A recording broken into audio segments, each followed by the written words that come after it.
Hey, what's up, guys? Listen, come in, sit down, and shut the door.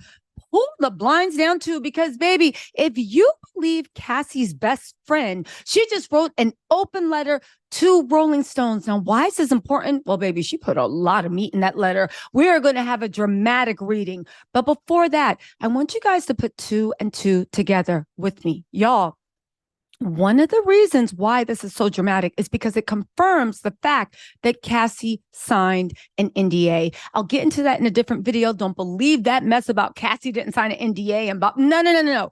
Diddy got in right before the deadline of the new law passing. But more importantly, Cassie's friend says she is writing on her own behalf, on her own account, what she saw. And baby, she fears for her safety. She fears for her safety. Now, why is that important? Because I did two videos. Go ahead and check them out when I give like evidence and whatnot. Let me know what you think, okay? I tell you what I know. And then, you guys put the pieces together and think what you want to think. But Kamora Lee has fled her home after what looked like a mild house fire. I know what y'all saying. Oh my God, it could have been this, insurance, the clothes smell like smoke. Kamora is a millionaire. She don't got to take Kenzo and Aoki and them to Old Navy to go do some new sets of clothes. All the kids are out of school. Aoki was on Instagram Live and warned her brother Kenzo to not release their location at all. Now, don't get me wrong. Kamora Lee is famous, but baby, is she that famous that her kids can't even ain't nobody going to try to be outside of the Beverly Hills Holiday Inn. Well, Kamora got a few dollars. The Beverly Hills, the Chateau Marmont. Ain't nobody gonna be out there trying to get those kids autographs. So why are you being so secretive? On top of that, Kamora Lee is said that now she is trying to flee the country. Now, let me just, to be fair, Kamora Lee is a filthy rich bee, and her kids are well taken care of. Every year they have an annual holiday trip and they always splash out. So this could coincide with the annual holiday trip. But I do think it is suspicious that Kamora Lee name has been in the mix a lot with Diddy. She knows a lot about Diddy. She knows about Russell. Kamora Lee actually know about everybody. Y'all talking about we need her and Angela Lee to write a tell-all book. But let me get back to my point, right? Kamora Lee, even though she has not left for her annual holiday trip yet, I do find it a little bit suspicious. And what do y'all think? That the kids, for a fire that looked like it was very minimal, are not in school. If you look at the pictures from the fire, the house looks fine. There might be smoke damage. But besides that, there's really nothing wrong with anything. Even the living room has still got socks on the couch.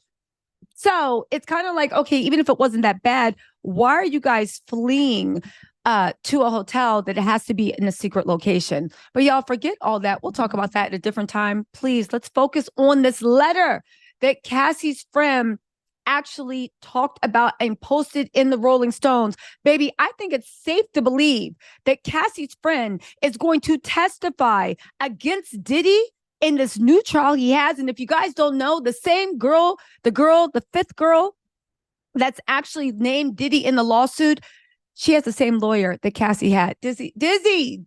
I'm trying to say, I was about to say Diddy, but Dizzy, just pay that woman. Pay that MFing woman, because this ain't going to end good for you. I'm going to have a special live later on when I go over the old documents between Diddy, Aaron Hall, and this new lawsuit. And baby, I think I figured a few things out. And if what the other lawsuit is trying to imply actually is proven, yeah, it's a wrap for Diddy. Let's get into this open letter because, baby, she says she is doing it for her safety. Doing it for her safety. And you know what? I will say, this is funny. Cassie hitting Diddy left, right, and center. Listen, let's shout out to the civil law system. Anyway, let's get into this. The girl said that Sean Diddy Combs traumatized me. Now, the one thing I do want to know is she gearing up to sue Diddy? Because you can sue people for extreme and intentional infliction of emotional distress. Anyway, the Grammy-winning songwriter Tiffany Red describes the way she was terrified for her close friend Cassie amid physical and blank allegation, we'll call it Tusi, allegations against the music mogul. Y'all, let's get into this because you cannot make this up. You can't make this up. So the letter starts out, "Dear Sean Combs, I'm stepping forward to recount my experience as a witness to events detailed in my friend Cassandra Ventura's now settled civil lawsuit against you." Now, the thing is, before we go any further, because there's some juice in here, I 100% believe Cassie signed an NDA. That's why she's not speaking out. The NDA will prohibit her from talking about this stuff. But the one thing Diddy didn't count on is her. First of all, they got a beast, a savage of a lawyer, okay, that is playing chess, 3D chess. Meanwhile, Puffy is playing Connect Four. I do want to say this. Again, I don't think he counted on the fact of Cassie's friends actually coming out and speaking as to being terrorized. But she says this, "I'm breaking my silence, freeing myself from haunting recollections, standing in solidarity with Cassie and standing up for myself. I fear for my safety as her suit alludes to me, although not by name. I hope that revealing my identity to the public will afford me some measure of protection." Now, if you guys don't know, in that lawsuit, the lawyer actually says that Puffy got real ties to BMF. That's a black BFM, black mafia family. And he actually says that Puffy has not only ties, but help finance. I'm literally going to go through all the court papers tonight, later in live. Don't worry. It's going to be a live Thursday. So y'all going to be hearing my voice a lot. She said, "Cassie and I became friends in 2015 while co-writing songs for her album that you never released. We remain close to this very day. I'm one of the friends mentioned in her lawsuit, specifically from the night of her 29th birthday, as detailed in the section labeled Mr. Combs forces Miss Ventura into blank track blanking. The weight is heavy as I gather my thoughts to articulate these distressing memories. Physical reactions, the surge of heat on my face, sweaty palms, racing heart, and an onset of a panic attack serve as stark reminders of the toll it's taking. I am traumatized by you. The burden of vocalizing these experiences should have never been mine or anybody else's. I first met you in person in August 2015 at a surprise party you threw for Cassie's 29th birthday at a hotel in Los Angeles." Now, baby, why is this so important? The Los Angeles part? Because you know that whole Survivors Act that expired in New York City and expired in 2024, I think November 24th, 2004. Yeah, baby, guess what? California got a similar act, and that's on expired till 2026. Remember how I said that even if you witness someone, y'all thought I was BSing? But boom, if you witness someone being blanked or harassed, or you know the stuff, right? YouTube is acting funny, so we're going to have to speak in code. We do know that if you witness it, you have a case too, but you need to show that it was intentional. It was severe. It messed you up. You have doctors saying, again, it's a high burden of proof, but it looks like Douglas Wigmore is going for it anyway. And the fact that it happened in Los Angeles, Diddy about to get another MF lawsuit. But I see why Diddy's like, I might as well fight it, because baby, you going to go broke. You've been in so many streets doing so many things, you're going to go broke. She said, "I was at our old apartment before the party with friends in the Wilshire Corridor condos. I know what that is. Right down the street from your home. Rushed by calls from your team about her ETA, we were in a frenzy to get her ready without spoiling the surprise. We all piled into a black car service from her place to the party." So that's letting you know already they have evidence. There has to be credit card receipts, financial tracking, financial documents from actually calling and arranging the black car service. "We arrived at the area reserved for her party at the hotel, and you popped out singing Happy Birthday. There were many friends, a few famous faces. So now they putting the pressure on, like, baby, everybody can be dragged into this. Cameras recording as we sang. She was definitely surprised. So now they're saying cameras recording. This to me is a threat to Diddy. Like, baby, we have proof to place you at the scene of the crime. Eventually, we all started to mingle around the room. Mm. Uh, Eventually, we all started to mingle around the room. Up until that point, I'd only spoken to you once before on FaceTime with Cassie about songs we were working on together. You approached me and you introduced yourself saying, saying, so you're the one writing all these songs about me. I said yes. And you stared back at me and said, that means she's talking to you. Huh. I was uncomfortable because it seemed like you were talking about the more turbulent parts of your relationship. We did a song called Loyal that you did not like.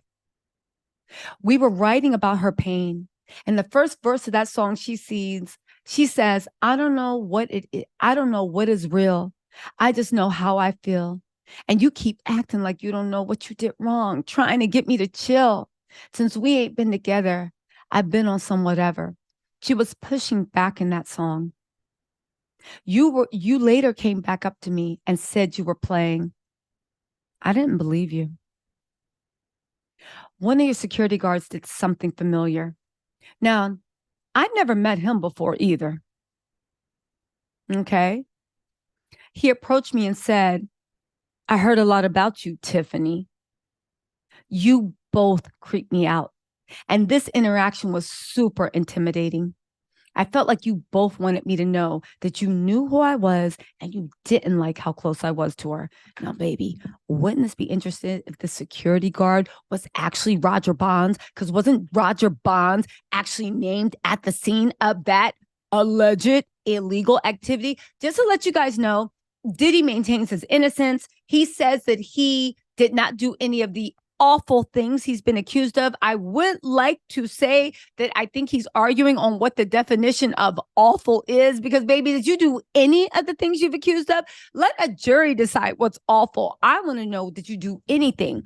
We all know that Roger Bonds claimed that he was mad at Diddy because Diddy wasn't giving him money for his son, who incidentally is locked up in Namibia for a murking charge. Y'all, this 50 Cent's documentary is going to go great. He's mad that Diddy wouldn't give him money to defend his son and wasn't doing all that much. He threatened to expose not only Diddy and everybody else, that he knew more names. And then just like that, what's his name? Roger Bonds popped up on Instagram, tried to gaslight us, said we were the ones and didn't nobody care about him, then moved out of Atlanta and then said that Diddy and Cassie did argue, but no more than like you argue with your man or you argue with your woman. And I said, sir, speak for yourself, because the cops, the police, it's going to look like a little Wheezy song out this be if somebody, I'm dead. Will you, Mr. Officer? What you talking about? That's the way couples argue. In what world? Sir, show yourself. Okay, let's keep going. But is that person that was like, yo, I heard a lot about you, Tiffany. Do you think that was Roger Bonds and that's why Diddy had to pay him off? I'm just saying. Later that evening, after being at the party since it started that afternoon, Cassie wanted to go to a karaoke spot called Blind Dragon on Sunset Boulevard with some friends. You were not happy she was leaving. I remember your people hovering around us, trying to discourage Cassie, okay? Trying to discourage her from leaving. I remember your people, right? But we went anyway. You followed us and arrived just a little bit after we did. It was instantly uncomfortable. You pulled Cassie out of the private karaoke room. She put her head down and went with you. I followed to see if she was okay because, something was off. When I walked out of the room, you had her backed into a corner in the hallway outside the door, and your security surrounded you as you cursed her out with your hands in her face. We both, Cassie and I, made eye contact briefly. I felt so helpless. She looked afraid. She kept looking down at the floor. I didn't know what to do. I was scared. The karaoke was cut short because you wanted her to leave with you. Cassie asked me and two other friends if we'd meet her back at the place and stay the night. She was stopping at her house first to grab a bag and then going with you. I said yes because I was worried. I was worried you would hurt her. Prior to this incident, she confided in me that you were physically abusive And the way you were in her face that night was alarming me. I didn't want to leave her alone. When we got back to her house, she kept saying to us that she didn't want to go with you, but you were already on your way to pick her up. One of our friends was packing an overnight bag for her. I will never forget this. It was the biggest Birkin bag I had ever seen. It was blue. I kept asking why they were packing her stuff, and she clearly said she didn't want to go with you. And this person said, she always goes. You arrived at the door and you whisked her away. Cassie looked so uneasy. I didn't know where you were taking her. Once you left, the person who packed the bag said, they'll be back. Watch. It was almost like they had seen this movie before. A few hours later, I was woken up by you screaming, emotional singing, B, where are you? You and Cassie were back. It was around 3 or 4 a.m. When I walked out of her bedroom where I was asleep, you yelled, emotional singing, B, there you are. I was mortified, humiliated, and scared when I realized you were talking about me. You were visibly intoxicated, and so was Cassie. She appeared sedated and very withdrawn. It was the first time I saw her this way. You started screaming at us. You were yelling, tell your girl she wants some birthday tea. I flew all the way from Miami. She gonna get this birthday D. You were visibly angry, and she didn't want that from you. I was terrified. I said, she doesn't want to have blank with you. If she doesn't want to, you just kept screaming. She gonna get this. She's gonna get this. She's gonna get this. All I kept thinking about was how before you came to get her, and she was sober. She kept telling us she didn't want to go with you. But she was now. But when she left, she was sober. You two left her place in a chaos on a golf cart and drove off into the night. We watched you from her balcony driving towards your house. I thought you were going to get pulled over and go to jail or crash from being so high. It was like a real life scary movie. I was terrified for Cassie and completely traumatized. She later told me you made her have a freak off, which Cassie described in her lawsuit as an arrangement where you would make her perform blank acts on male blank workers. Wow. But it happened that night. The reason you called me emotional singing B was because you were listening to new songs you wrote about the freak off that had begun after you came to get her earlier that night. I'm disturbed to my core about this. It makes me think it must have been songs Cassie hadn't recorded yet that were still demos. I can't begin to explain how it makes me feel thinking about my voice playing in the background of that nightmare. Throughout my time knowing Cassie, okay, I've seen many concerning instances. There were occasions where I heard you yelling at her and making threats, observed her so inebriated. I was afraid of her ODing at a party you threw for her in Malibu, and witnessed both of you getting IVs after a different night of partying.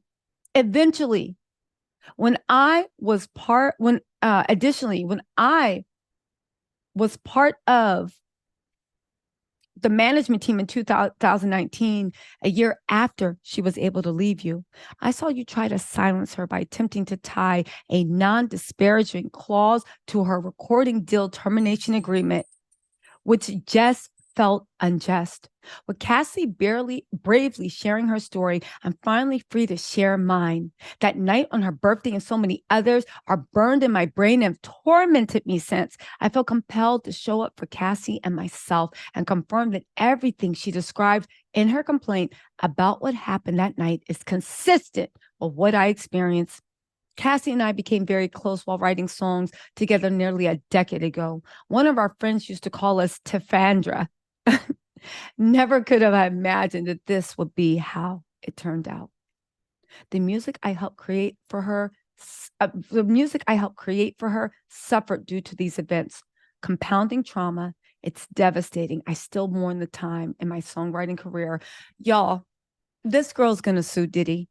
This open letter is an open threat. She is going to sue Diddy. She has also said that she was traumatized. She has intentional infliction of emotional distress. She is showing how mentally it still affects her to the day. She's also creating, which somebody can mistreat you, but you need to establish a claim for which relief can be given. Okay. She has now established that her music career suffered. Songs weren't released. It was devastating to her songwriting career at that time. She said, here, remember when I said intentional infliction of emotional distress? Here we go. I continue to work through PTSD, paranoia, and anxiety from these events. It's one of the catalysts for my advocacy for music creatives today with my organization, the 100 Percenters. Your abuse of power has inflicted ongoing harm to countless individuals. Y'all, do you think they're trying to get a class action against Puffy?